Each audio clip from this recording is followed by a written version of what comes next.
Long ago, when the world was bright and full of stories, an evil wizard gained the power to touch the face of God.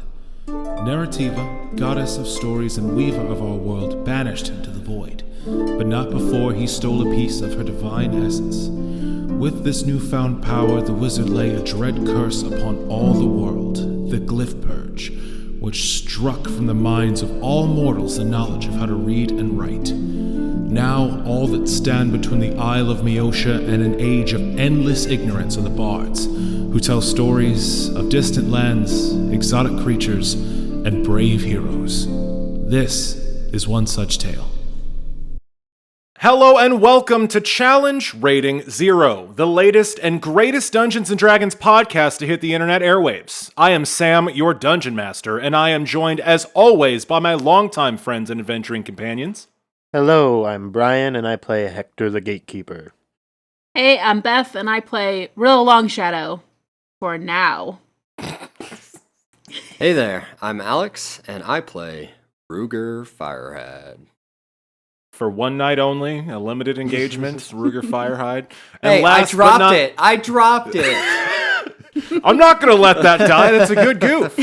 And last but not least, we have the man who calls himself Michael, but who we, because we are trolls, call Parker. Michael Parker, playing the druid Zurabak. Say hi, Parker. Hi, Parker. Fantastic. We are joined once again to tell a tale of epic fantasy. Beth was just regaling us about something she'd read in the RPG Horror Story subreddit, where apparently some people are playing characters with multiple personality disorder and have like 6 different character sheets, which just sounds like a lot of work. I have enough problem keeping up with a character on the very rare occasions I get to play one. I can't imagine playing 6 at the same time. That would literally kill Alex, because that's 6 different novellas he'd have to write for all the different backstories. I'm already getting arthritis from thinking about those backstories. Oh, God. You hand write them as well? In a pretty notebook, I assume? I am a sociopath, okay? Alex handwrites his characters' backstories in beautiful, bubble script. He's also left-handed, so there's just pencil smudges everywhere. It's horrific, really. It's still the prettiest handwriting in the group, Oh, yes, I think. no doubt. I would say, bar none, Alex has the most attractive handwriting, which is a skill that means something in grade school, but doesn't really carry over to your adult life. I flunked handwriting 24/7 as a child. I don't know about you guys. Nope. Real bad. Sure didn't. Got fucking chicken scratch. It's terrible. I held my pencil wrong. I don't even write anything in cursive when I sign my name. I just write the first letter of my name, and then I squiggle a little bit, and then I put a dot to represent the I in my name, and then that's it. I don't even pretend to try and form the actual cursive letter shapes. I literally just squiggle. Brian, that's a bold choice. I mean, you're also kind of giving yourself away here on a incredibly popular podcast. You know, anyone could just steal your identity now. It's a distinct squiggle. Pretty unique. Obviously. I held my pen wrong, so I used too much force all the time. All the time. And no one caught it until it was too late. Beth, Isn't this so interesting? That doesn't sound like something that's in line with your character at all. Applying too much force in a field that doesn't require it. It's why I snap all my mechanical pencils all the time. Probably. We need to put some graphite on the end of a baseball bat, and then you'd be a fucking just doing calligraphy with that shit. In any event, I think it's time to get on with it. When last we left our heroes, Hector, Rilla, Zurabak, and the lawman Ruger Firehide received the official blessings of the Church of Protos, the god of heroes. they were bestowed silver holy symbols, marking them as champions from Greta Grimsbane, the Hierophant of the Church of Protos. Our heroes also gained new skills and abilities after their time in the College of Everspring. Hector became a true bard, Rilla became more roguish, honing her abilities to masquerade as other people. Ruger received the calling to become a paladin of the god of heroes, and Zurabak's snake grew to towering and terrifying new heights. After Ruger shared a heartbreaking tale from his past, our heroes readied themselves to head out on their next adventure. Following a suggestion from Anthony Geist, the Stricken, they are bound for the Ashen Isles, a collection of volcanic islands where they hope to forge a knife from the obsidian that can be found only in that location. One of the many pieces of arcane instruments they will have to track down in order to complete the spell that will hopefully fix the Glyph Purge. We join our heroes now as they stand within a circle of standing stone portals, hidden by the lore masters of the College of Everspring, and preparing to set out on their journey to the Ashen Islands. You all find yourselves on a nearly barren, rocky peak, the metropolis of Everspring spreading out in the bowl of the Everspring Mountains below you, and the cold winds whipping at your cloaks and coats.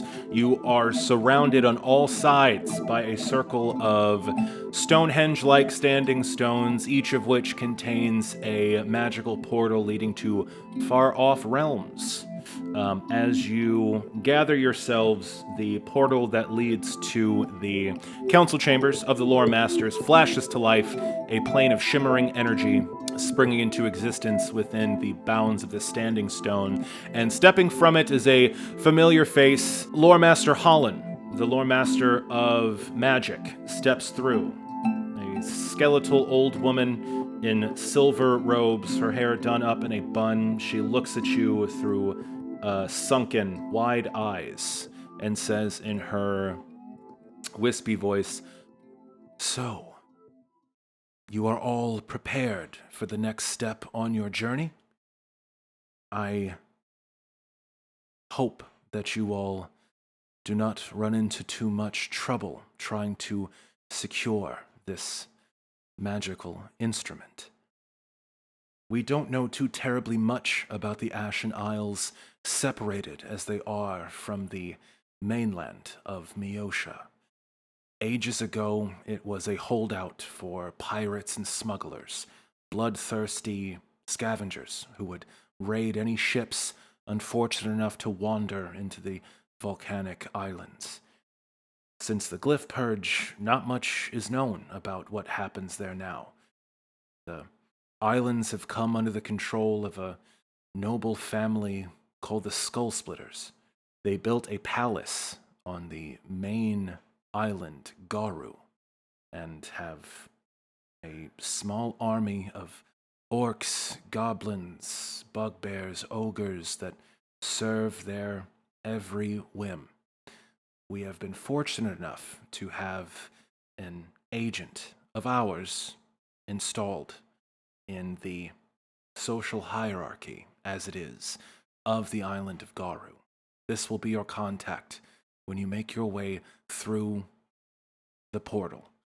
His name is Pretty Polly, a name that I'm sure is ironic. He's a goblin. You'll know him by his gold tooth and his enormous earring. We've sent a sending informing him of your arrival, and he should be able to give you the information you need to accomplish your goal. I wish you all the best of luck, protagonists. We will be here when you return." And with that, Lore Master Holland bows deeply, gathers her silver robes around herself, and activates another one of these standing stone portals. This one facing the southeast. It flames to life, with a plane of shimmering energy. What do you all do? I salute the lore master and nod at her and run at the portal and jump as hard as I can through the portal. Hector, you hit the portal in midair, and you are awash in a flash of blinding white light and disappear from the view of the rest of your companions. Do the rest of you follow suit? I nod my hat to the lore master as she departs, and then say, "Well, here we go," and follow the jumping Hector through the portal. I glare at her the entire time because she still looks like an undead old woman, and I don't trust her. And as soon as she turns her back, I flick her off and I walk into the portal, with my back to it, so I can keep an eye out for her the whole time.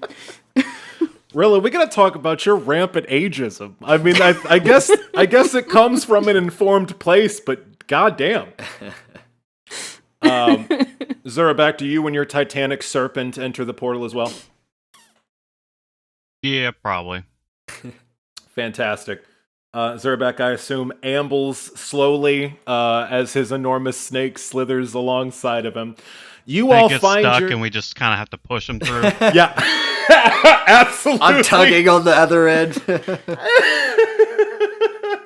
Here's the most important question, Zurabak. Do you bring the wheelbarrow full of meat with you? Yeah. Fantastic. A lovely line of grease follows you through the portal, and Snake gets stuck, and you tug him through to the other side. He also has a man in a sack, right? Now, technically, as far as narrative cohesion, yes, unbeknownst to all of you, Zurabak has tucked the stricken into a sack that is slung over his shoulder. None of you know that, but yes, that is the case. Okay. Absolutely. Okay.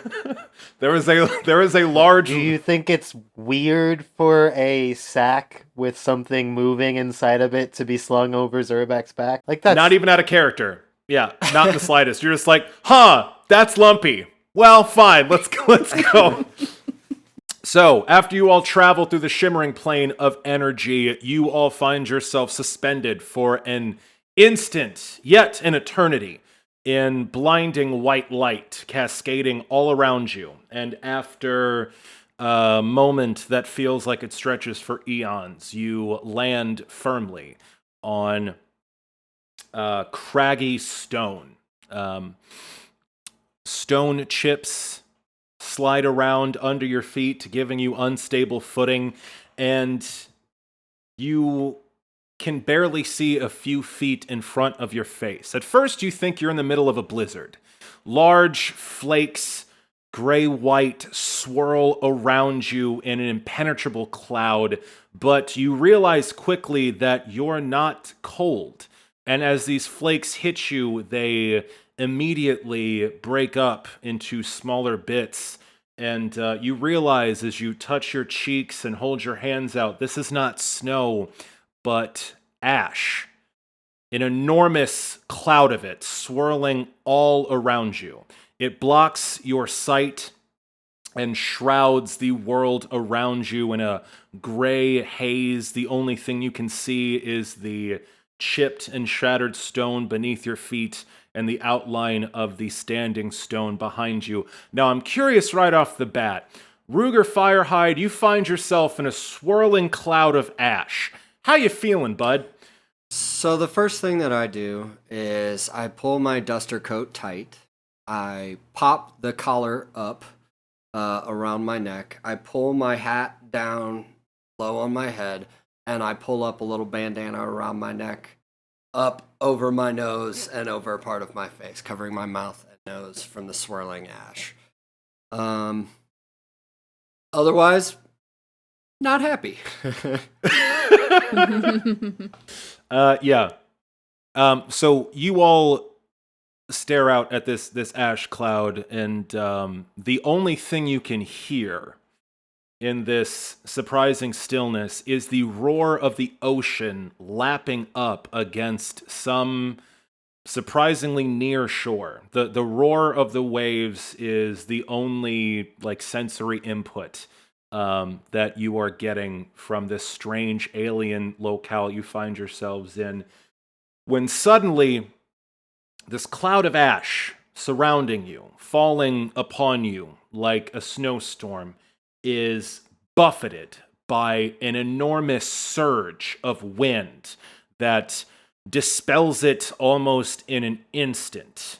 And you see through this thinning cloud of ash an apocalyptic vista before you.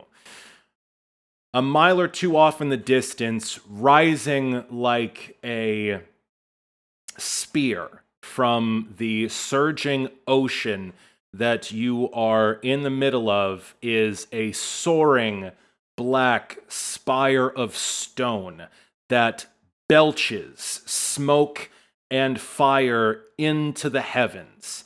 A roiling cauldron of liquid stone boils and vomits white-hot fluid into the air. A column of black smoke as wide as a building soars into the clouds above you, turning the sky into a pitch black cloud. So furious is this storm that lightning flashes and thunder barks from a firestorm churning over a distant island.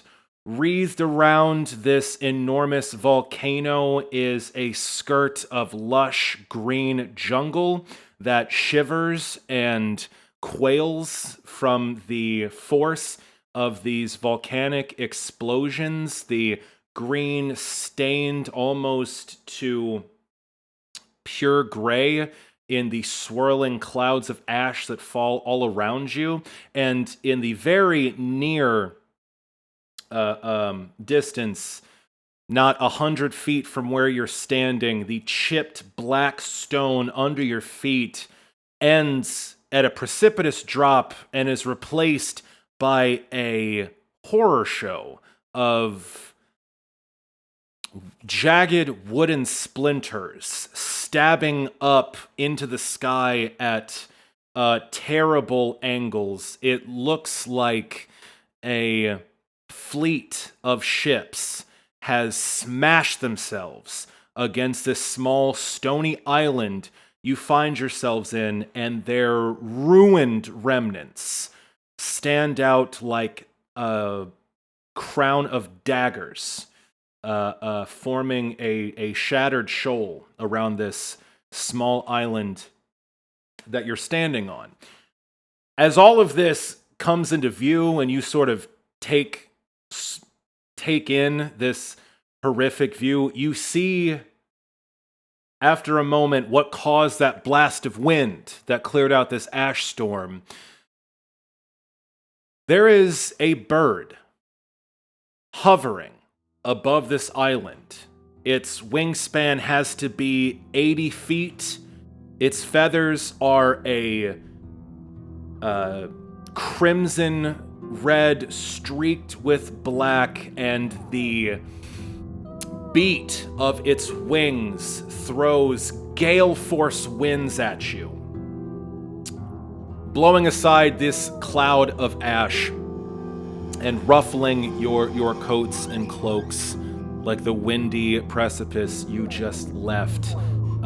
This bird is some 50 feet above you, swooping low. Its eye is jet black, and from its large, hooked, and sharp beak bleed lines of black, inky goo that trail behind it as it flies through the sky. And you all recognize the taint of the void in this horrifically massive beast. The other thing you notice is that on its back seems to be some sort of wooden structure.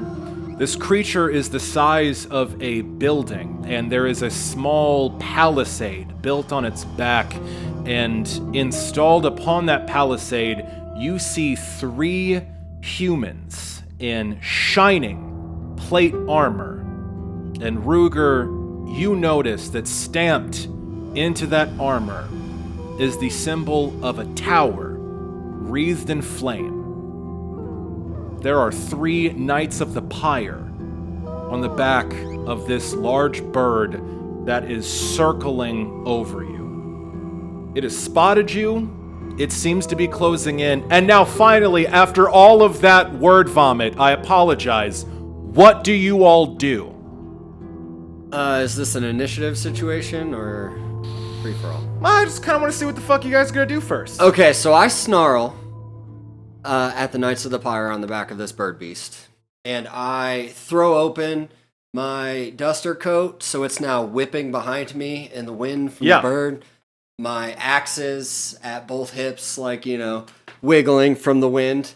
And I whip my heavy crossbow that I carry on. I whip that to the forefront and take aim. I don't shoot. It's initiative. Okay. So Ruger's up in the strap. I'm I guess if we are going to be getting into what do the rest of you do at the site? There's a bird the size of a building, obviously tainted by the void. There are some Knights of the Pyre riding on its back. You all recognize this heraldry from when you encountered them at the town of Black Rock. Ruger's pulled out his fucking 9. What do the rest of you do? I cast Invisibility Sphere. Whew. Fuck you. That's a good thing to do. Yeah, let's go with that. So Ruger I'm burning a 3rd level spell as soon as we get somewhere. But fuck you. Now, Beth, we're all in this together. We're all telling the story. I don't know why it's gotta be fuck me, So yeah, Ruger, seeing this, immediately goes grim-faced, pulls up his heavy crossbow. When all of a sudden, Rilla starts intoning some arcane syllables, waves her hands in the air, and suddenly, all 3 of these knights on the back of this bird look confused, puzzled. They speak amongst each other. You can't really hear what they're saying over the beating of this creature's wings and the surging surf crashing against the shattered shoal of broken ships before you. I don't know. I'd still like to roll a listen check for that. Okay, yeah. Go ahead. Roll listen check. 30 altogether. Well, if you're gonna be Jesus. like that about it, you rolled took a the 14. you took the keen-eared scout feat, didn't you, Parker? Yeah. Fantastic. So Zurabak, your otherworldly ears, your impossibly perceptive ears, you are able to pick up what they're saying. One of these knights says to the other as they wing over you, "Where did they go, brother? They've disappeared." The other one says, "I told you there was a portal here. The mistress knows when magic is afoot. I don't know where they went, but we'll have to lock this down. We can't allow for any loose ends while we're gathering our forces. Bring it down." And this gigantic bird wings around and comes in low and drops down with the force of an industrial fan, just its enormous wings just blowing you all back like half a step and just billowing these ash clouds around you. And as it comes down, almost like a helicopter landing, you can finally see sort of the outer dimensions of where you're at. You are on a tiny island of stone awash in the fucking endless ocean. Far, far, far behind you, a small line on the horizon, you see what has to be the mainland of Myosha, and littered about on the opposite side are a series of these jagged obsidian islands, some tiny like the one you're on, which can be no more than 200 feet across, pockmarked and with gigantic cracks running along it. And linking all of these small islands closer to you is this chain of broken, splintered wood, these shattered ships stretching almost like a gate around this ring of islands, and looming in the distance is that gigantic volcano, what could only be the largest of these Ashen Isles, the Isle of Garu. But yeah, you all are invisible. Thanks to Rilla's magic, and these Knights of the Pyre have now landed their building-sized bird. By the way, if anyone wants to roll a nature check to see what the fuck that is, that's totally doable. Edible. Ooh, I can roll that. Its 22. subtype is edible. What'd you get? 22. Fantastic. Ruger Firehide, you've heard tell of these big-ass birds in your travels. You ain't never seen one, but you heard tell of them. This is a roc, R-O-C. These are the largest, ostensibly the largest animal that exists that you know of. These things are, barring terrifying colossal beasts that live in the deepest parts of the ocean, this is a gargantuan bird. These things pick up killer whales in their talons and carry them back home to feast on them. They usually nest in high, precarious places, making their nests in giant cliff sides, but they are terribly powerful, enormous birds of prey that feasts on the type of animals that would easily feast on you. And it seems like this one, you can tell by its eyes and by the horrific void stuff leaking from its beak, this thing has been tainted by the void somehow. So, you are invisible, this massive creature lands, these Knights of the Pyre scrabble down from its, this wooden palisade that's been built on its back as a sort of like saddle almost, and these three... Do we have a minute while it's landing for me to talk before we can't talk because we're invisible and they're too close? Yeah, for sure. There's a lot of noise. You guys can whisper with pretty little chance of being seen. They are also technically, you can't get Snake in the whole sphere. That's true. Snake's too big, but Snake's There's just like snake. a fucking sea snurpit. Yeah, that's fine. So I just want to, since I've never cast invisibility and no one's, I'm assuming, had it cast on them, I just wanted to kind of outline the rules real quick before people landed. Yeah, for sure. Which is, it's gonna last 7 minutes. If you stay within 10 feet of me, you're invisible. If you move further than that, they'll see you and you might die. And, what do you guys want to do? Because we have 7 minutes of them not seeing us. How far away from us did they land? They landed about 100 feet away from you. They're at the far edge of this island that you're standing on. They landed on spare scrap of flat open stone that's not a sharp obsidian crag or a giant vent that's endlessly deep. Is there a standing stone behind us?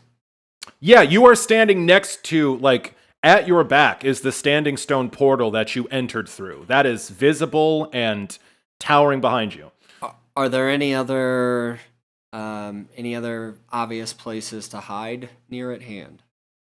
There are plenty of places to hide. There's giant piles of craggy obsidian that have piled up in various places. There are large cracks in the stone around you. It's almost reminiscent of the Badlands. It seems whatever, volcanic activity made up this island is long gone, but the traumatic, remnants still exist. So you're on this, chipped and scarred bit of obsidian sticking out of the ocean. But yeah, there's plenty of places to hide. What would you all like to do? Eat a piece of meat. Fantastic. Zurabak eats some jerky. I scan looking for our contact, because he should be here somewhere. Maybe the bird's the contact. Yeah. Yeah, maybe. Deep undercover. Oh, fuck. Yeah, that bird's the goblin you're looking for. You can roll me a search check to scan around for any sign of where the fuck your contact might be. Hey, I rolled a 19, so that's a 21. Damn. So you guys get here. You see this bird. You reflexively turn everyone invisible, except for Snake, who is very large and coiled to the side of you. And as these motherfuckers land and these knights get off of this bird and draw long swords that are wreathed in flame, you do spot something as you desperately look around to see where the fuck your contact might be. About 100 feet away from you on the other side from where these knights landed their enormous bird of prey, you notice a scrap of black cloth that is being waved back and forth from within this chaotic jumble of pointy, splintered shipwrecks. There's, a solid chunk of this stuff between the island you're on and the actual ocean, and in this jumble of pointy, splintered, ruined vessels, you see a small black flag being waved back and forth. Perfect. Okay, look, here's the deal. I definitely am all for the stealth approach, but also, I, Ruger Firehide, fucking hate these guys. I really, really fucking hate these guys. I'm not sure if we can take this bird beast, but my trigger finger is itchy right now at those Knights of the Pyre guys. What do you guys want to do? I want to eat that bird. I don't want to die Well, that's not gonna happen. in a fight that we're guaranteed going to lose. Do you have a flaming sword? Because I don't. We could have flaming swords if we ate those They dudes. in fact have 3 flaming swords. And you're afraid of fire. So that seems like it's God, going to be an I issue. hate the fire so much. I just hate it so much. I think we should meet our contact, figure out what the fuck's going on, and maybe, just maybe, we can sneakily kill them. But we're definitely not capable of doing it right this minute. All right, so when you put it that way, when you bring up the fire swords, it does recontextualize my opinion. I do still hate those guys, though. Yeah, fuck them. We hate them too. So, like, for sure. if not today, tomorrow, or the next day, we're gonna kill these guys, right? Like, fuck these guys. You have enemies behind you and a sign of your contact before you. Which way do you guys go? I have to be in the middle, so I put hands on Ruger and Hector so they don't go too fast, because I know Zurabak's barely gonna move, right? And I don't want him popping out, but I say we head towards the flag. Hector, what's your say?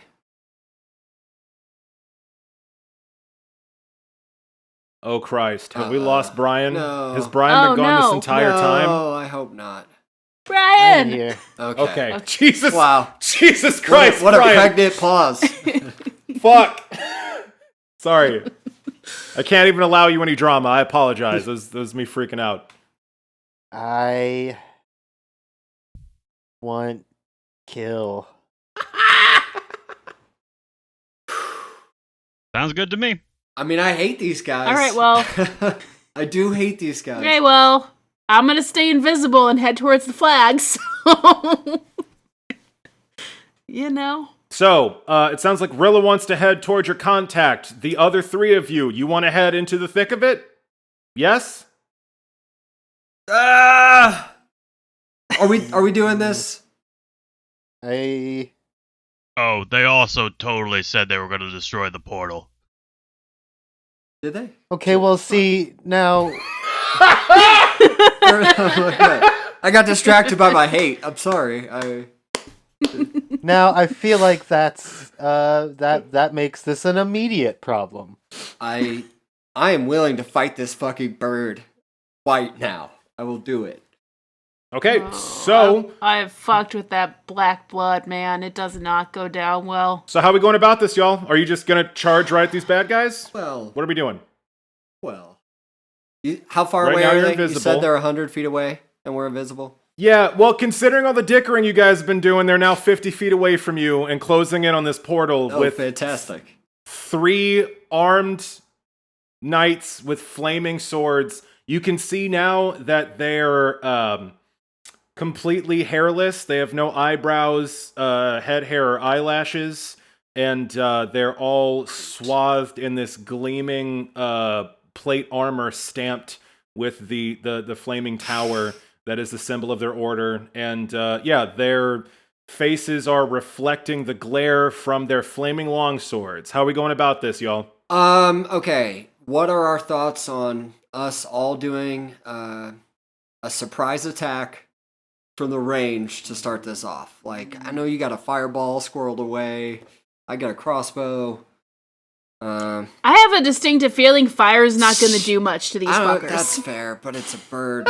I don't know. And we can always find out. I don't know if it's a fireproof bird, but fire towards the oil leaking. All right, fuck it.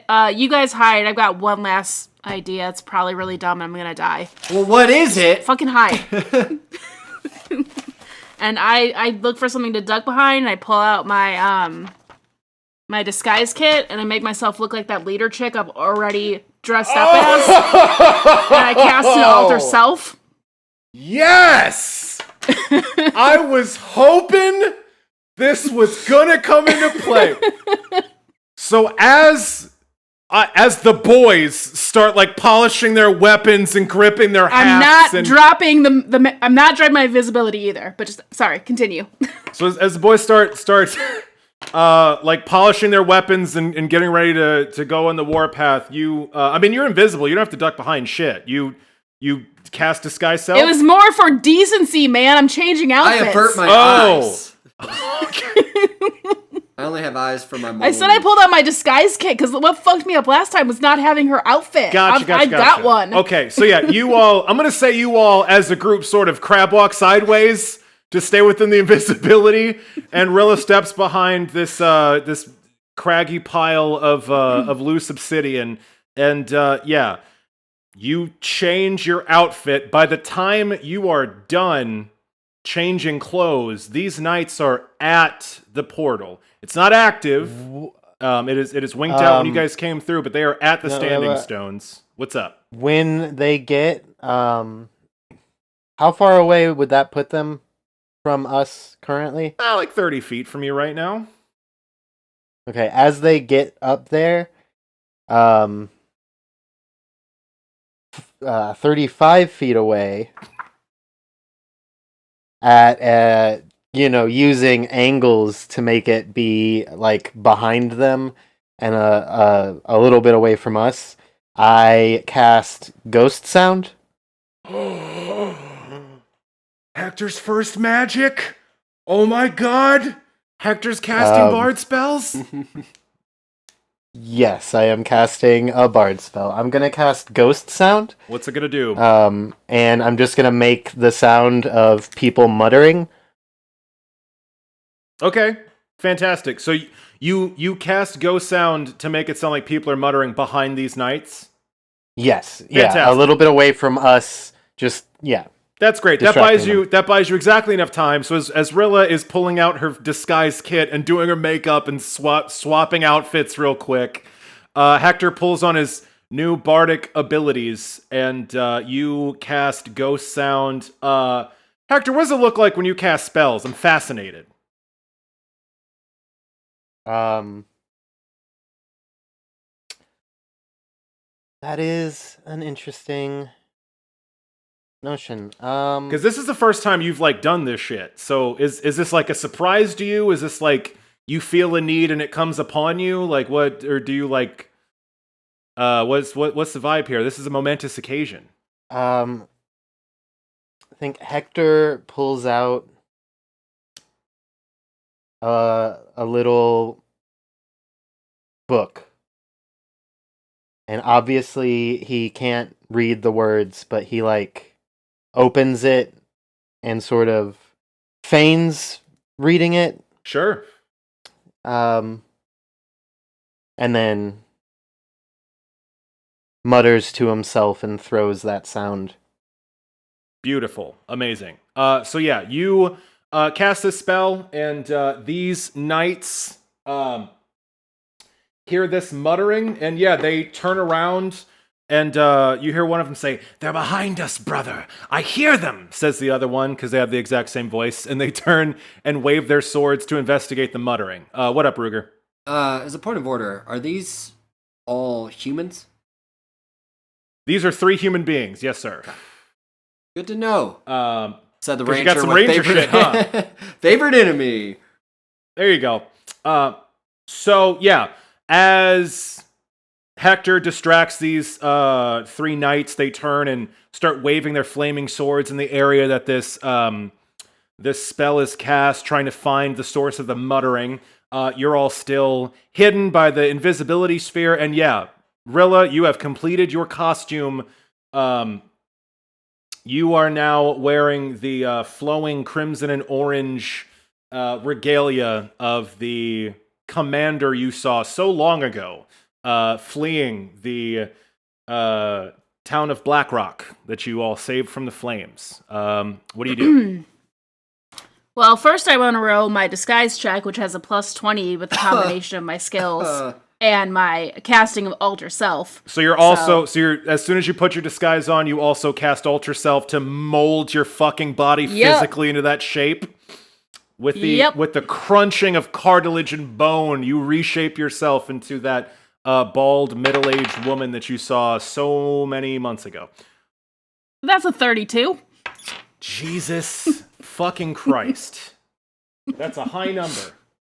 So, you have wreathed yourself in the garb of this commander you saw so long ago, and used your magic to twist yourself into their shape. You have constructed your disguise. What's your next move? Did we ever, I whisper, did we ever catch this woman's name? Because I can't remember. I was checking my notes, but all I've got is like... No, you saw them fleeing the scene of the crime from a distance. That's all you got. Fair enough. All right, so here's what I want to do. I want to get them hidden so that they are not visible, because I'm going to move away from them with the invisibility. So I tell y'all to hide. Could I know anything about this woman, who this woman might be, from bardic knowledge? Yeah, we're all, man, this is such a high tension scenario, and I love that you're all just pulling every possible trick you have to bear against this. By all means, roll a bardic knowledge. 17. There have been tales told of the Knights of the Pyre. They are a band of blackguards who have sworn to burn every scrap of the written word they have possibly come across.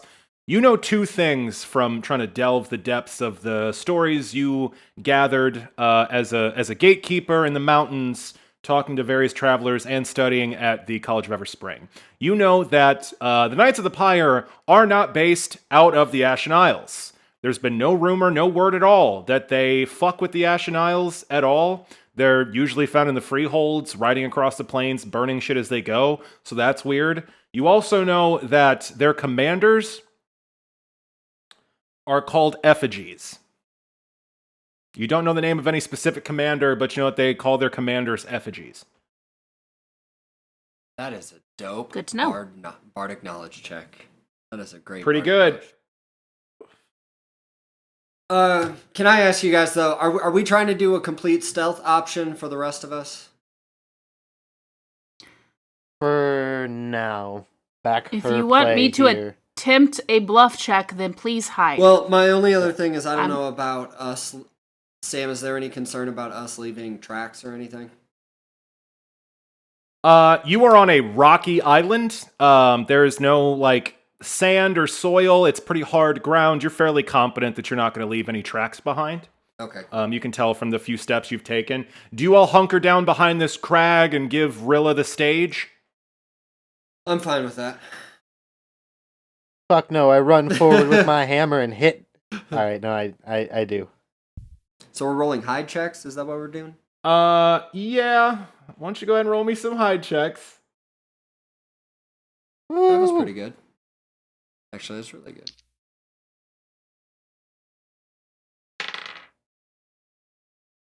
$13. 25. Damn, Ruger. Got a +9 on my hide. Zurabak, you hunkering? I rolled a 16, so that comes out to 16. Fantastic. That's pretty fucking good, Zurabak. And Not really Snake is hiding, he's just sort of standing behind a large rock. Oh, no, absolutely. Yeah. He doesn't know what hiding is. Absolutely, yeah. You don't tell Zurabak to hide. You're like, hey, Zurabak, can you intimidate that rock? Zurabak's like, I'll fucking eat that rock. I don't give a shit. I guess Rutherford needs to hide too. Does he? He's not her pet. Whatever. He got a 16. Okay. He has a 14 to hide. I wanted to roll it, okay? And I rolled very low. That's fine. Yeah. At some point, That bird is gonna eat your cat. Zurabak's head comes peeking out from behind the rock, and then just below that, Hector's head comes peeking out from behind the rock, and then just below that is Ruger's head, and then finally, Rutherford's head pops out. If that's not And then fan art, I don't know Snakehead what pops is. out And behind yeah, all and of them. then the massive snake head pops out above everything. Jess, if you're listening, please. I'm not going to put that on you. You do whatever you want. We love you, Jess. Anyways, so as you all hunker down Scooby-Doo style behind a large crag on this island, Rilla, the stage Also, is yours. I'm just gonna say, Snake should not be part of the head popping out. He should just be the tail on the other side. Come on, obviously. Okay. So Rilla, you right. sweep forward, leaving your friends All right. outside of the sphere So of invisibility. I'm trying to move very silently. I want to get to the pillars, and I want to step out of one and lose invisibility there. So that's Are you trying to elude that you've just come out of this portal yourself? trying to think of how I'm gonna do this. Shit. Yeah, I think that's what I'm gonna do. Yeah, yep. Like I just came out of it. Fantastic. So you walk up behind this standing stone that you all just came through, and you, dressed in the regalia of an effigy, your face, your bones, your body molded into the shape of an effigy, you sweep from around behind this standing stone, you release your invisibility, and you stand tall and proud, perfectly encapsulating the form of this this person. As you become visible, these three knights spin on their heels, their flaming swords held high, pointing in your direction. They all take a step back, look confused as hell. One of them hisses, "Effigy, what are you doing out here? We thought you were at the palace on Garu." I haven't really thought about this woman's voice. That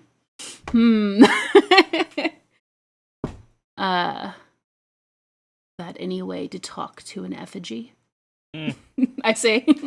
Oh my!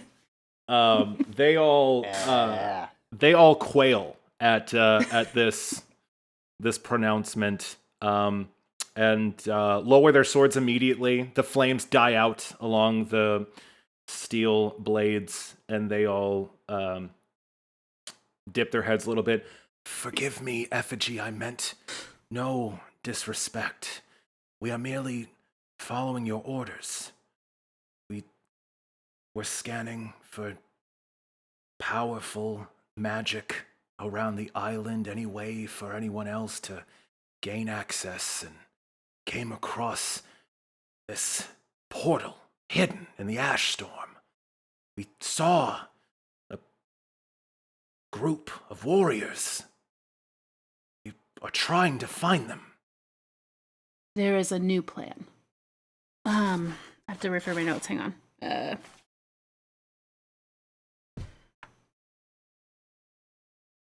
We need to keep these portals open and available. We think we might be able to move more forces using them. And it was my duty to stop you from ruining what could be a grand entrance for our troops. Roll me a bluff check, you beautiful liar. Very good stuff. Where the fuck did my there's Rilla my of the D20. 1,000 Sorry. faces, y'all. Jesus Christ. All right. Here we go. Hey, that ain't bad. I got a 20 altogether. Jesus. They all buy it hook, line, and sinker. They all sheathe their swords at your pronouncement. They bow deeply. Forgive us, effigy. Of course, your wisdom is absolute. A grand plan indeed.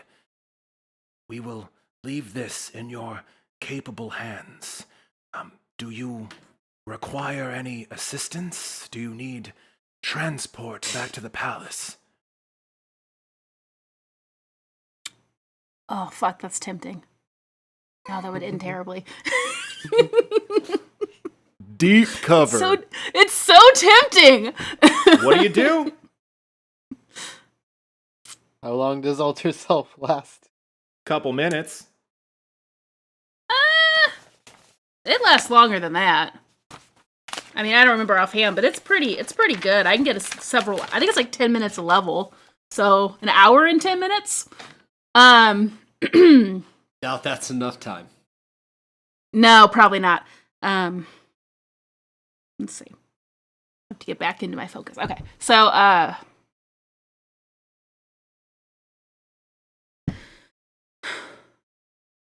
have my own means of transport. It is best you take to the skies now. As you wish, effigy. May the eternal flame immolate your path. And these three salute you, turn on a heel, and walk back over to their rock, this enormous crimson and black feathered bird that's been tainted by the void. They climb onto the wooden palisade they've constructed on its back, lashed to it with a complex series of large leather straps, and at their command, it flaps its enormous wingspan, the force of it nearly knocking you on your ass, and it alights and swoops around, does a loop around the small island you find yourselves on, and wings its way back to the enormous volcanic island in the distance, Garu. And after a few minutes, they are gone. Holy shit! Goddamn. Round of applause. That was just excellent on everyone's part. Great teamwork. Did not think that's how that was gonna go. Holy But shit. Mom, I want to fight the monster. Not until you've had your greens. Excellent work. Nicely done. Rilla, take a bow. As this enormous bird flies off into the distance, this black flag that was waving at the other end of the island disappears, and you hear a low guttural roar. And springing out of this jumble of splintered wood where this flag was waving from, you see an enormous humanoid, this ogre, this hulking, muscle-bound woman comes surging out, just throwing wooden splinters and these wreck ships aside as she clambers on to the island you're standing on. She is holding in her hands this giant chain, and at the end of it is the remnants of an anchor. It looks like one of the tongs has been ripped off, so it's making this like rudimentary hook. This female ogress is wrapped in what looks like an old pirate sail. She's wearing like a tank top and shorts made of black canvas with a skull and crossbones perfectly placed on her chest. And she comes ripping out and says, "Guard! Firekeeper! Me crush you! But just as she does, you hear a surly voice from still inside this nightmare of splinters say, "Yar, calm down there, Mrs. Fisher. These lot obviously aren't with them. Ain't you seen magic before?" And pulling themselves out is a much smaller form. You see a 3-foot-nothing green-skinned goblin with enormous floppy ears pinned down under a tricorn hat. They're wearing a long flowing coat that trails on the stone behind them as they limp up to you, thumping on a peg leg. You see gold teeth shining in the shit-eating grin they flash you, and from one of their ears is an enormous ruby earring that they are toying with one hand. Their other hand ends in a steel hook. And they lope up to you and say, "You must be the protagonists we were expecting from the college, aye?" Aye. Nope. And I make sure to let my face melt back into elf while they're staring at me. That be an impressive trick for a lubber. You'll have to forgive Miss Fisher. We've been on the run for about 2 days straight from those firebugs. I'm pretty poorly. I be your contact. This is me first mate and master of smashing Mrs. Fisher. It's all right, love. They're with us. Welcome to the Ashen Isles. Thank you. I'm Rilla. I'd say it's a pleasure to be here, but that's a lie. I've never seen the ocean before, so it's still a pleasure for me. Well, you've caught us in one of the ash storms. It's not the prettiest sight, but you get used to it. Who's your grim companion that's not pleased to be here? Could we get an introduction proper-like? My name's Ruger Fireeyed. Pleasure to meet you. And I am Hector the Gatekeeper, Keeper of the Gates, Hammer of Narrativa, and Bard Extraordinaire of the College of Everspring.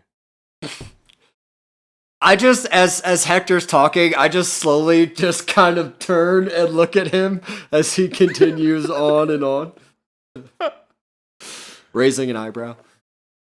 Yarg, that's quite an impressive title. A bit of a mouthful there, but impressive nonetheless. And your terrifying companion trying to eat that rock there? What's the one with the snake? What's his deal?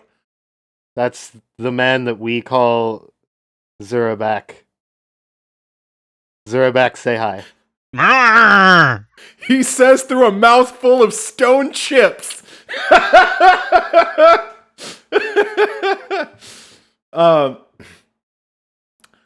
Well, it's quite the rare thing indeed for the college to actually send anyone useful through these gates. Usually it's, well, academic types coming to survey the seas and the volcano. I have to admit you've come in hard times, but we're too exposed up here. It was quite a creative bit of magic you did there last, but we don't want to run the risk of having to pull that scam again. Come, we've got a bit of shelter here in the, well, Shattered Shoal. Follow us. I do. Yeah, that's a way better name, right? The Shattered Shoal came up with that 5 minutes ago. Well, an You guys hour getting and like 10 a minutes real ago. hard sense of deja vu here, or Shut up, Parker. That's non-canonical deja vu. You stuffed that shit back in the bag with the stricken. You met a different person. It's fine. This is a different let the contact. stricken out of the bag? Mrs. Fisher is a different species.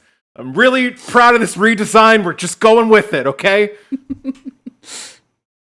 So, Pretty Polly and Mrs. Fisher stalk back across the island to this chaotic jumble of shattered vessels, and you see there's actually like a makeshift ladder built from driftwood and splintered ship parts that's been sort of hammered together, leading into darkness far below this this reef of broken boats. And it's big enough for Mrs. Fisher to fit down. She wraps this giant ship chain around her torso and hooks the bit of anchor into it, one of the links, and climbs down with this like chain bandolier. She actually goes first, waits at the bottom, and Polly just like jumps off of the ledge, and Mrs. Fisher effortlessly catches him and sets him on the ground. The rest of you clamber down after them. Yes. Fantastic. Thank you for the consent. You all find yourselves After we shove Snake down the hole. Yeah, Snake. And I have to get Rutherford back, of course. But yes. Well, some of us go first so that we can pull while the others push. This is the process. Snake is now just a team project 24/7. So yeah, you all enter. Snake slithers in after you with the force of a freight train, and you find yourselves in a foyer. There is a carpet set down on the splintered remnants of an old shattered deck. There are oil lanterns with thick grease coating their glass lenses hanging at regular intervals. And there is a ancient door that looks like it used to belong to a captain's cabin. It's beautifully carved and covered with like gold filigree. And Polly opens it, and you enter into a long tunnel that seems to be formed out of all of these ship parts. It's like 20 feet wide, it's 30 feet tall, and it seems to snake forward. And the thing that you notice first of all is how many fucking people are packed into this tunnel. That are getting pushed aside for Snake. Yes, they all. We can say just as a matter of course that there's always room for Snake. Unless specifically I want to nerf you and your huge-sized animal, there's just always room for Snake. Zurabak's making room for Snake by pushing people out of the way. Absolutely, that's what I meant. I don't know what you're fighting me about. So you all enter this long hallway, and there is a shit ton of people in here. You see orcs, goblins, you see bugbears, you see a couple of kobolds, just a smattering of all different types of creatures, all wearing tattered clothing. Some seem a bit finer, some more rough. They all seem exhausted, with sunken eyes, leaning against the walls. There's bunks like built into this tunnel, lining the walls. They're separated with like large sheets. It seems like a makeshift village almost that is built into this long, wide, this huge winding tunnel that is built entirely out of the carcasses of these old ships. And as you make your way through, Polly starts to explain, as I've said, you've come during hard times. The people here have been through quite a couple of days. These tunnels are normally used for smuggling or stowing stolen cargo. You'd find yourself in the Shattered Shoals. This is the outskirts of the Ashen Islands, the remnants of a fleet that the mainland sent ages ago to take out the pirate scourge. They learned all at once how savage these isles can be. But that's a story for another time. We all used to live on the main island, Goru, that you saw in the distance when you came through that portal. Not 2 days ago, we were driven out. Queen Leticia Skullsplitter. She's been consorting with some dangerous folks. Those fire starters you saw. They've been coming in steady over the past few weeks. At first we thought they were just advisors, trying to help the Queen build her forces, but they soon started pushing all of us out of our posts. I used to be castellan of the castle up there. But 2 days ago, those damned knights drove all of us out. From the castle, from the village surrounding it, and then from all the farms and holds all across the jungle of the Isles. Those that weren't burned or cut down escaped out here. We've been hiding as best we can from the forces on the Isles. It's been rough, to say the least. I can't imagine that the lore masters were too happy about all this. I'm glad they've sent a strike team to help us drive out the knights from the palace. That's why you're here, right? Nope. Of course it is. Oh, honey. I will personally kill as many Knights of the Pyre as I can. There seems to be a bit of confusion amongst your crew there. Was that a yes or a no? Look, The specific mission on which we were sent did not involve the Knights of the Pyre. However, Narrativa places the path before us. Therefore, we were always supposed to be here to fight the Knights of the Pyre for you. you teach this dude how to be a bard for 2 weeks and look what he comes up with. Look, we have a mission that, dramatic as it might be, involves trying to save the world, but obviously everyone in this group hates the Knights of the Pyre and is happy to help. Zurabak shrug. Oh, okay. Those Have of to us have it who every time. That has do to more happen. than just eat. Yeah, whatever. Happy to help, but we do have a mission at hand that we need to complete as well. Well, if the while we're lore here. masters didn't send you to drive out the knights, why the hell are you here? Make a dagger. Cut things. Yep. Real good. You're here to make a Reality. knife. Do they not have smiths in Ever Spring? I've seen him with me own papers. Zurabak crosses his arms. Not good ones. Well, you... We need to make a knife that cuts through reality, which can be done here, apparently. Right. I'll just get you a hammer that can crack the world in half while we're at it. I know where one of those is kept. Took one from the royal vaults myself. What the fuck are you talking about, lass? Did you? Oh, okay. Yes, we accept your gift. I called dibs on the hammer. You can have it. I guess you lubbers don't have sarcasm where you come from. Nope. We're having fun. What do you mean by a knife that can cut through reality? Well, sir, it sort of speaks for itself. Oh, okay. What is it made out of? Zurabak dumps the sack out. Thank you, Parker. For God's sake, thank you. I was waiting to see if anybody else wanted to step in.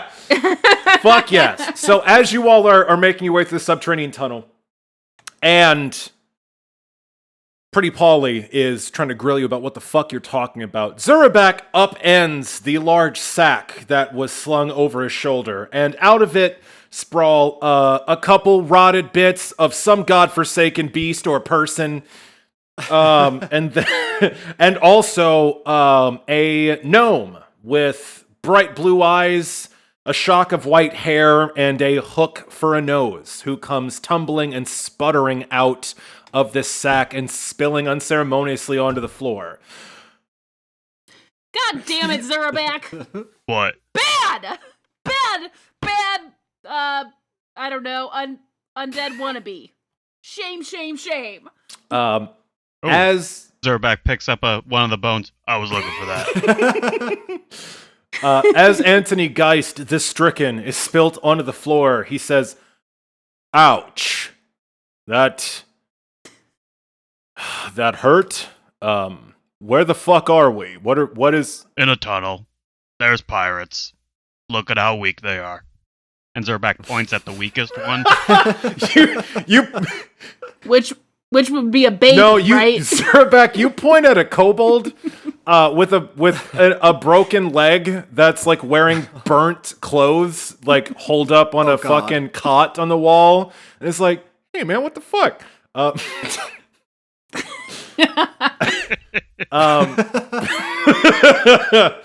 But yeah, the stricken says, "All right, let me get my bearings. Smell of sulfur, roar of the ocean, falling ash. So we've made it to our destination."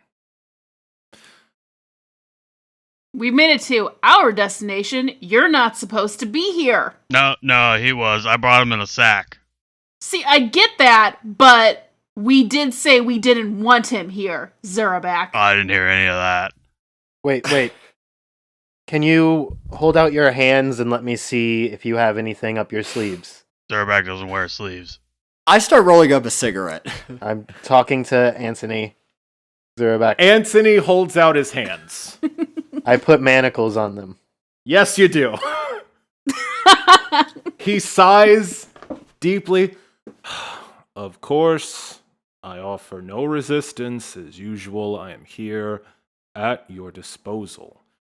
Zurabak has a practical wisdom that you all are allowing your righteous indignation to cloud. You're not even sure what you're doing here or exactly what you need, which is why I suppose I was dumped out of the sack in the first place. Correct? Yep. I guess. Sort of. I love the pain. I love Ruger's pain expressed like, well, he fucking got us. Shit. Anthony looks up at Pretty Polly and says, "You're obviously garish and intelligent enough to be the contact here, I assume. What we're looking for is magma. We need to forge a dagger sharp enough to cut through the very fabric of the tapestry in which we reside. The only way to do that is to make one out of obsidian. But we cannot take any spare bit of volcanic glass just lying around. We'll need to find a vent of flowing magma and place it in this. Dear Hector, would you do me the honor of reaching into my pocket? I seem to be indisposed at the moment." And he rattles the manacles you've slapped on him. I do that. Violently. Whoa. Yeah, you accidentally I pants curbed him, that shit. and his little gnome butt flashes out for everyone to point and laugh at. You reach into his pocket, and what you find is a small lead box with a sort of oval-shaped opening at one end. It's a rectangular shaped box. It seems just large enough to house a knife, and there is a rectangular opening on one end. You look at it, and the stricken says, "I was able to make a detour to the Hall of Whispers and grab a few things left in their archive while I was being transferred back and forth from the prison. The Hilltopple sisters are not nearly as observant as they seem to think. In any case, what you hold in your hands, Bard Extraordinaire of the College of Everspring, is a mold. If you can find some magma and flow it into that mold, when it cools, you will have a dagger, one sharp enough to suit our arcane purposes." You grew this on bread? I did not pick up what you just said. What? You You said grew it's a this mold. on Mold. bread. It's a mold. For fuck's Get sake. it. It's a terrible For fuck joke. What a groaner. sake. Brian, that was low even for you, man. Oh, man. Jesus Christ. What a low blow. Oh god, that took my breath away. I need a minute. Holy shit. That was not that a was good so one. pained my brain couldn't take it in. God damn. You're welcome. Thanks. You're the only one that'll give it to us. So after all this, Paulie says, "Yeah, all right. So you need to get some lava then. Well, you're in luck. Your needs seem to intersect with ours. The only way to get lava is to go to Garu, the main island. It's the only volcano that's active at the moment, as if you couldn't tell by the jet black plumes of smoke pouring into the sky. These ash storms are caused by the lava flowing. The precipice, the cauldron, where the lava is coalescing, well, that's nearly impossible to get to. Though I do happen to know a secret of the Skull Splitter Palace. There's a few too many eyes here. Come to me private study." And he continues walking down this hall.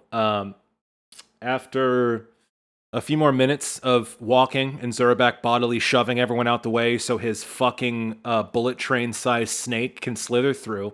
I smoke a cigarette. I also go out of my way and push people that aren't Absolutely. in the way. No, they're basically refugees and they offer no resistance. It's like pushing toilet paper. It makes you feel really strong and good about yourself. Ruger, what was that? I also comment how weak they Absolutely. I walk down this hallway smoking a cigarette and just nodding my head and hat to everyone I pass and just like, sir, madam, missus, feller. just one after another, and then Zurabak violently shakes them or whatever behind me. Yeah, it's a real good cop, bad cop thing you got going on. Everyone's very confused that you're passing. So yeah, after a few minutes of walking, you come to another door that was obviously pilfered from another ship. This one looks like the hatch of like a cargo hold. It's this gigantic wooden door that's actually on these like metal rollers. It is installed in the wall of this giant tunnel. And it's as tall as the tunnel itself, like 30 feet tall. And Mrs. Fisher shoulders out in front of Polly, grabs the side of it, and with a bulging of her massive muscles just hurls this thing aside. And you see a beautifully appointed study. It is this massive room. The ruined shipwrecks that line it almost form like wood paneling. There's a large oak desk, some shelves with a few curios. You see like an old sextant, some old crumpled maps, a couple skulls of exotic creatures, and there's even some mismatched chairs in here in a semicircle facing the desk. The whole thing's lit by these elaborate like mismatched candelabras all burning with like a dozen candles in each one. And piled up in the corner is this huge heap of treasure. There's piles of coins, jewels, gemstones. There's some weaponry and a few large portraits just kind of unceremoniously like stacked against the wall. Paulie says, "Everyone come have a seat." And he goes and sits on the other side of his desk, and Mrs. Fisher goes and stands behind him, her head like nearly scraping the lower ceiling of this place, and she crosses her massive arms across her chest, framing that skull and crossbones on the front of her shirt. Yeah, you all sit down or don't. I'm not going to tell you how to fuck, as Parker would say. And Paulie says, "Look, before all the troubles, I was castellan in the castle, Skull Splitter Palace. The royal family, the Skull Splitters, has ruled these isles for hundreds of years. Leticia has been, it would seem unbeknownst to us, worshipping the cult of the stricken. Now, most of us are... What are you laughing at, lad? What's funny? Am I missing something? Zurabak's just pointing out the obvious. What? Zurabak points at the stricken. The gnome you kept in the bag? Who's he? Zurabak looks at him, pokes him. Do the thing. Do I have to do this every time? It makes me happy. Also, no one ever believes us. Yeah, better when you do it. I suppose it's a bitter pill to swallow. A small wind starts blowing through the chamber. Anthony's eyes turn into a gleaming black, and he says, I am the darkness beyond all things, the shadows behind your eyelids. Look upon me and quake in fear, for you gaze upon the stricken, Lord of the End. Some of the candles like blow out as he says that, and after a second, the wind dies down and his eyes go back to normal. And Paulie like is mouth agape, just staring like, Remember when we said we were on a mission to, save the world? I think I remember that, yeah. Yeah, So, that's the stricken. okay. Yeah, Right. Well, we're trying to undo what he did. of course you are. You're protagonists. You know what? I believe that you may be just a bit above me pay grade. That's right. Look, Okay. The Stricken's helping us stop the cult of the Stricken. Not a thing, really. Having a bit of a management problem, I see. That's rough. You gotta you lose respect amongst your crew and they'll mutiny for sure. I appreciate where you're coming from. Sorry, I got myself with that one. Right, well, so you got the stricken and you're looking for a magic knife. That's all great. Well, you should know that the queen of all the Ashen Isles, Letitia Skullsplitter, she's been worshipping your cult. So that's, you got a fan, I guess, is what that means. In any case, we all looked the other way. It wasn't harming our way of living, but lately she's been getting orders from someone, not sure who. At the behest of that someone, she's been bringing in these firebugs, more and more of them, every day. We thought they were advisors at first, but they were heavily armed and armored, and they were filling her head with all this nonsense. They worship the volcano that boils behind the palace. They drove us out, but not before I was able to grab a few choice bits from the royal vault for myself, and not before I came across a bit of a secret of my own. It's a long-kept family secret of the Skull Splitter clan that the volcano vents underneath the palace. The crazy bastards generations ago built an obsidian fortress, Skullsplitter Palace, on the very side of the volcano. I thought it was just a rumor, but it appears to be true that there is a vent, the flowing lava, underneath the castle itself. Apparently they use it to heat the place and, well, to execute their prisoners. It's below the dungeon. I seen it with my own eyes when I was escaping. They have gates down there to control the flow of lava, but if you're looking to get some of that molten rock, that'd be the place to do it. And if you just so happen to slay or drive out any of the members of the Knights of the Pyre while you're doing it, boy, we'd certainly appreciate it. What happens to the palace if the volcano erupts? We're gonna find out. We are most certainly not. No, I'm just asking Let's try because not to. it seems what's the word? Stupid to build a palace next to a volcano. What's the game plan? I assume they have to have a plan. Best as I can figure, lad.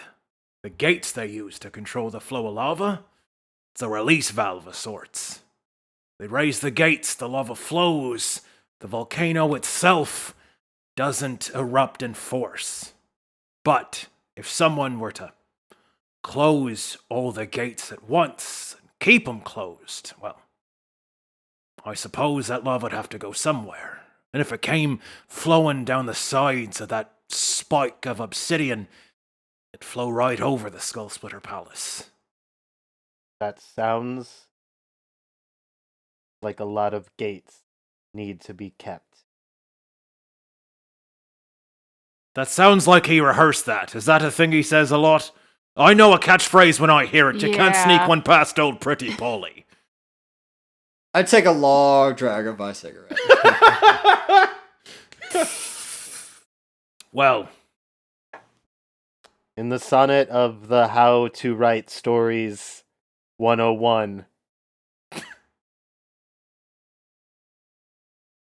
they said that catchphrases are important to establish characters.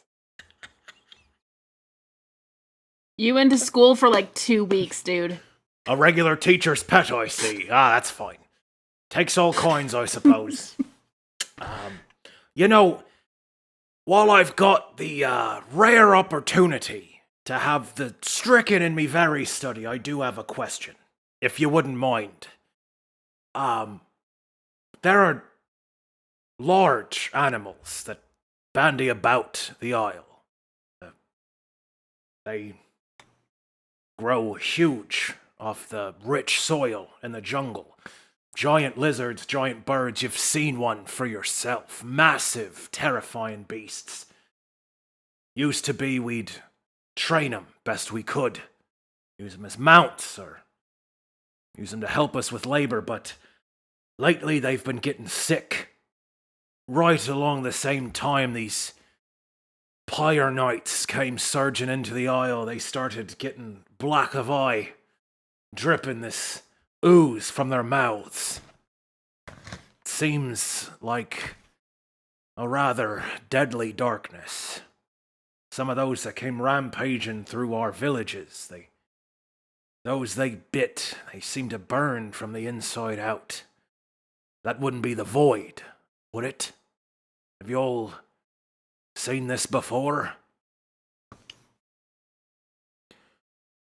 Anthony just looks at y'all like...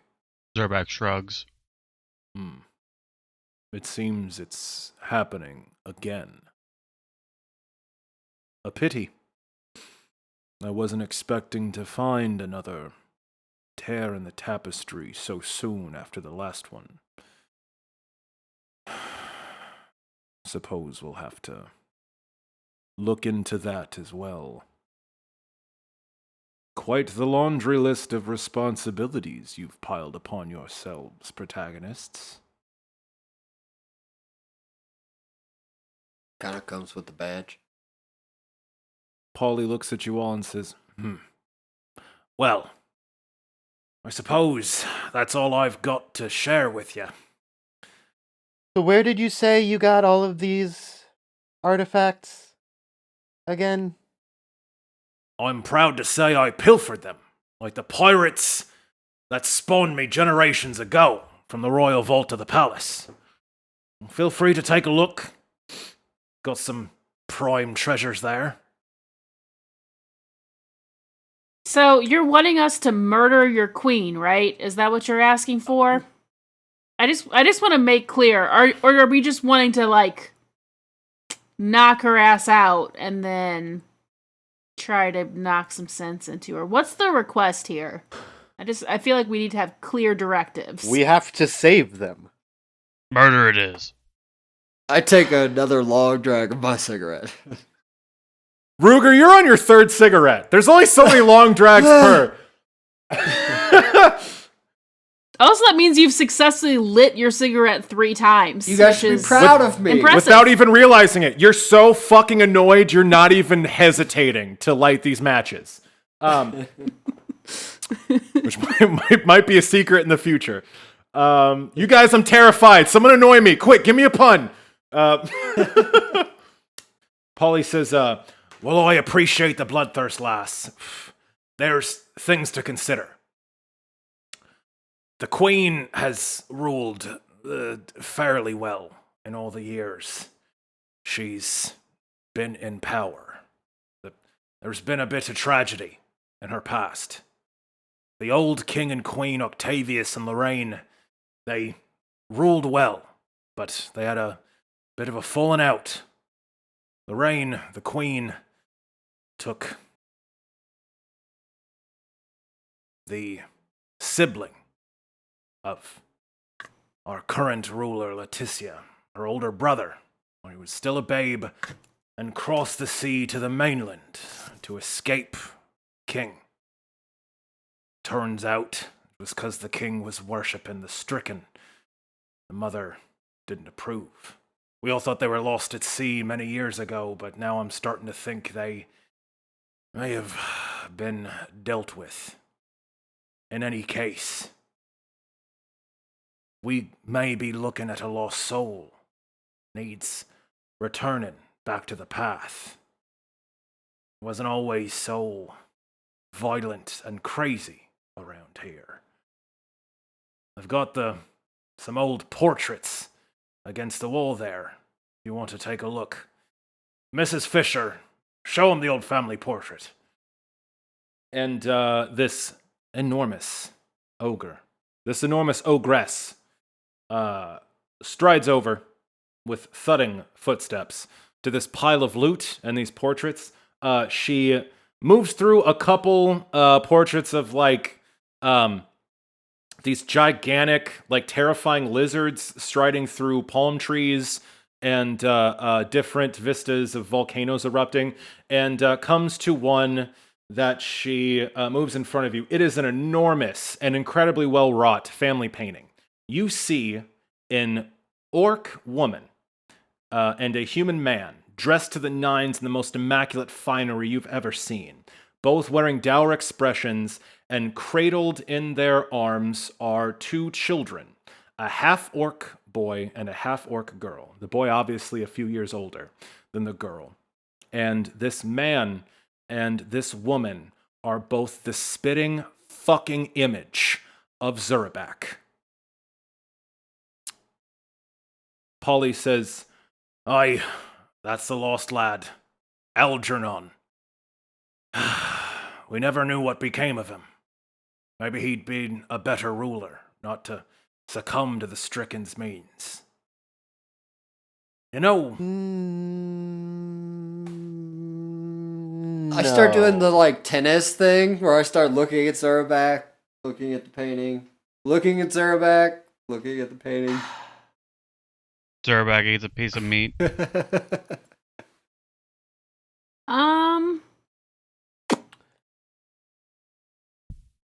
Do we want... I don't know if we want to have this conversation right now, but, Hector?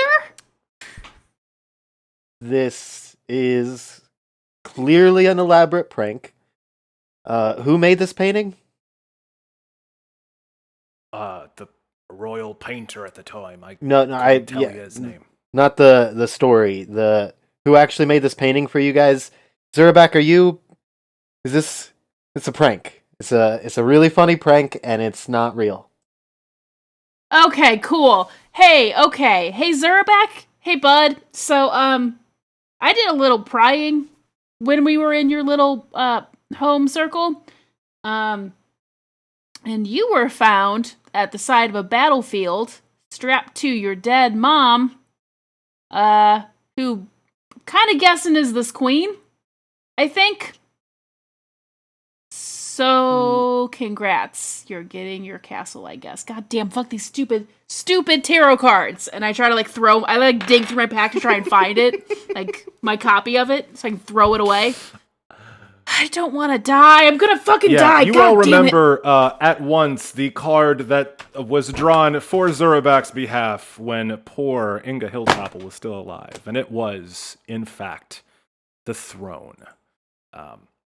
I literally have no idea what you're talking about.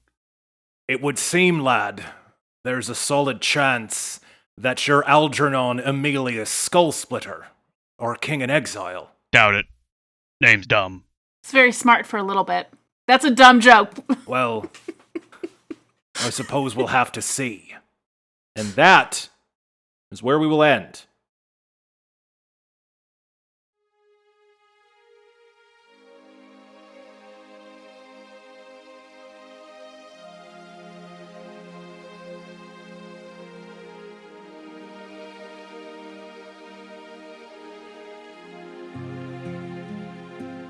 Hello and welcome to As the Dice Turns, the podcast after the podcast, where we take a deep dive into our player characters' characterizations, motivations, and try to get a deeper understanding of them as people.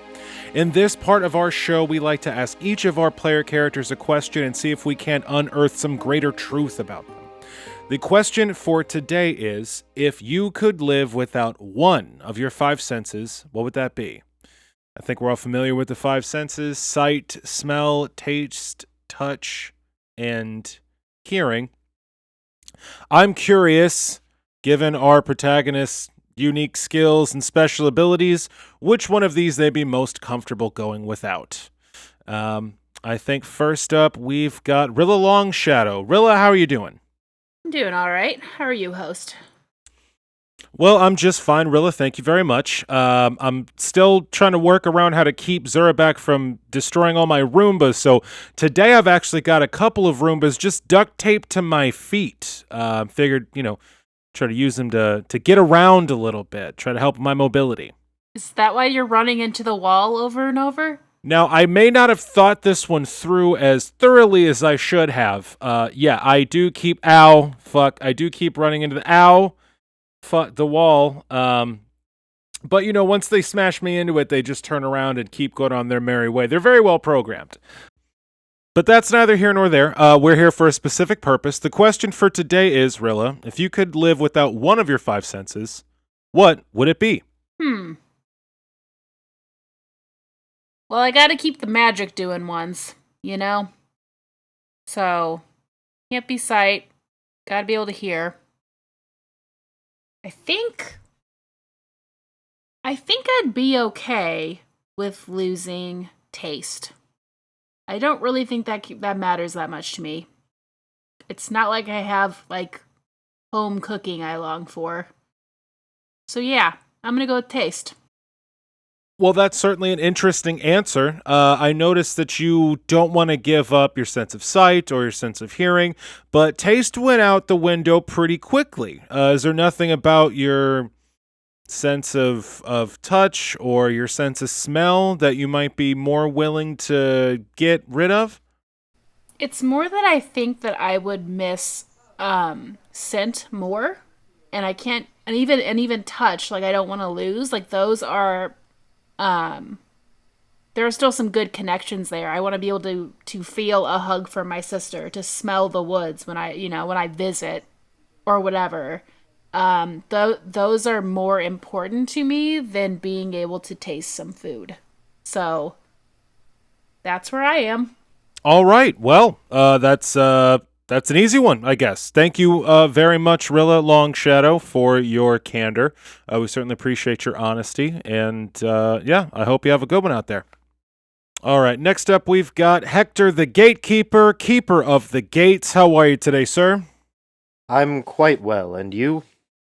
I'm just fine. Got my Roomba skates on here, just sort of gliding around all willy-nilly. Just really, really enjoying life. Doing great.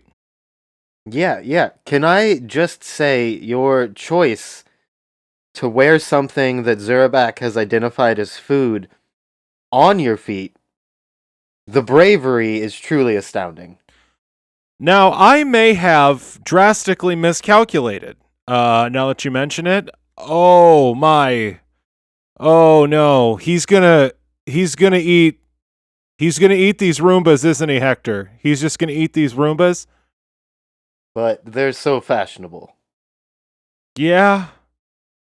God damn it, Hector, you're right. They are incredibly fashionable. Well, anyway, that's all beside the point. The question for today, Hector the Gatekeeper, is if you could live without one of your 5 senses, what would it be? Well, I don't know if you know this about me, but I am a warrior. Surprising, I know.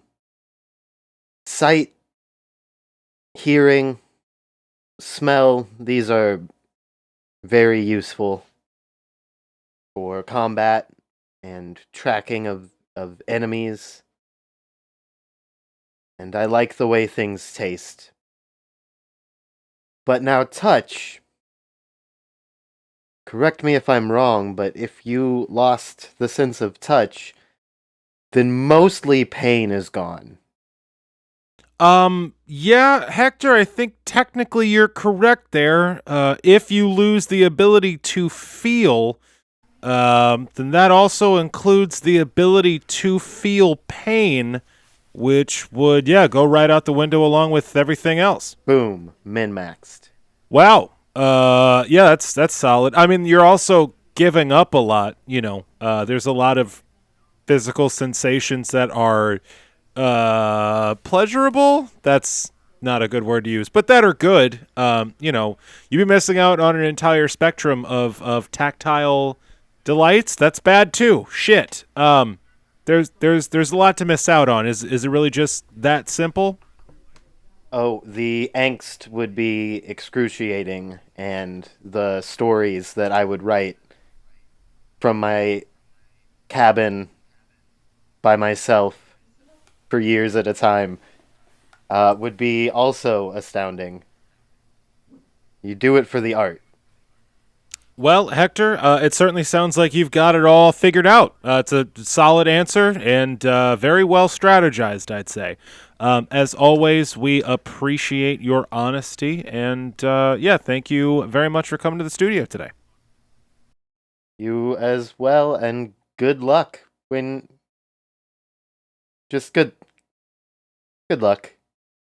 And next up, we've got the lawman, Ruger Firehide. Ruger, always a pleasure to have you in the studio. How are you doing today? Oh, I'm Peachy Keen, host, and yourself? Oh, I'm doing just fine, Ruger. I've got my Roomba friend strapped to my feet, giving me excellent mobility, and ow, fucks, just slamming me into walls every once in a while. You know, host, I've been meaning to talk to you about this whole Roomba thing a little bit. Have you ever considered a broom? I have considered a broom, Ruger, but considering the absolute horrific mess that Zurabak left in the last studio, I just can't afford to not have a constant presence of elite robotic janitors just sort of